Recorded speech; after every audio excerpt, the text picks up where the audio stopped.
नमस्कार, मी पंजाब टक हवामान अभ्यासक मुक्काम पोस्ट गुगळी धामणगाव तालुका शिल्लोड जिल्हा परभणी। आज आहे 12 जून 2024। आजपासूनचा परत एक शेतकऱ्यासाठी अंदाज येत आहे।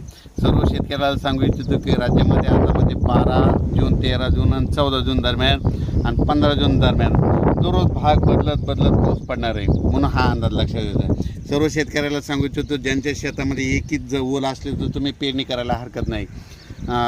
पेरणी करण्यासाठी चांगलं पोषक वातावरण, म्हणून हा अंदाज लक्षात घ्यायचा। आणि परत एक शेतकऱ्याला सांगतो की म्हणजे आता सध्या खंड वगैरे काही नाही, उगं घाबरू नका। काय होणार आहे, राज्यात पाऊस पडणार आहे 20-22 जूनपर्यंत पाऊस पडणार आहे।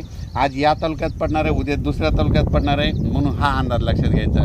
सर्व शेतकऱ्याला सांगितलं की राज्यामध्ये फक्त 15, 16 आणि 17 जून दरम्यान थोडी उघाड राहणार आहे, पण विदर्भात मात्र पाऊस पडणार आहे, म्हणून हा अंदाज लक्षात घ्यायचा। एकंदरीत राज्यात परिस्थिती बघितली तर राज्यामध्ये पश्चिम महाराष्ट्र,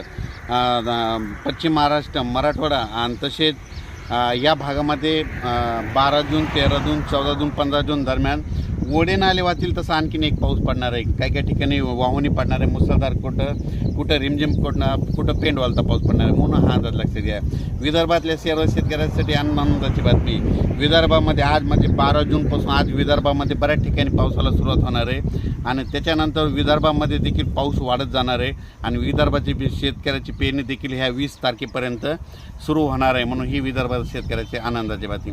परत एक राज्यातील सर्व विभागावाईज घेतलं तर सर्वात पूर्व विदर्भात आज 12 जूनपासून पूर्व विदर्भामध्ये पावसाला बऱ्याच ठिकाणी सुरुवात होणार आहे। त्याच्यानंतर पश्चिमी द्वारा देखील 12 जून ते 22 जून दरम्यान दररोज भाग बदलत पाऊस पडणार आहे, म्हणून हा अंदाज लक्षात घ्यायचा। आणि त्याच्यानंतर मराठवाड्यात देखील सर्व शेतकऱ्याला सांगू इच्छितो की 12, 13, 14 जूनपर्यंत दररोज वेगवेगळ्या भागात पाऊस पडणार आहे आणि एकच ओल असले तर पेरणी करायला हरकत नाही, म्हणून हा अंदाज लक्षात घ्यायचा। ओल जर नसले तर पेरणीचा निर्णय घेऊ नये, म्हणून हे देखील लक्षात घ्यायचं। त्याच्यानंतर सांगायचं झालं तर सोलापूर, सातारा, सांगली, नगर, नाशिक, धुळे, जळगाव, त्याच्यात बुलढाणा, जालना, परभणी, अमरावती, अकोला, हिंगोली, वाशिम, नांदेड, लातूर, बीड या भागात देखील ह्या 3-4 दिवसामध्ये चांगला पाऊस पडणार आहे, म्हणून हा अंदाज लक्षात घ्यायचा। पण सोलापूर जिल्हा, धाराशिव जिल्हा, लातूर जिल्हा, बीड जिल्हा आणि सांगली जिल्हा आता ह्या 3 दिवसात मात्र आणखीन जोरदार पाऊस पडणार आहे। तिकडं ओढे नाले वाहतील, छोटे तरी असेल तर ते देखील भरणार आहेत, म्हणून हा अंदाज लक्षात घ्यायचा। अचानक वातावरणात बदल झाला तर परत एक मेसेज दिला जाईल। धन्यवाद।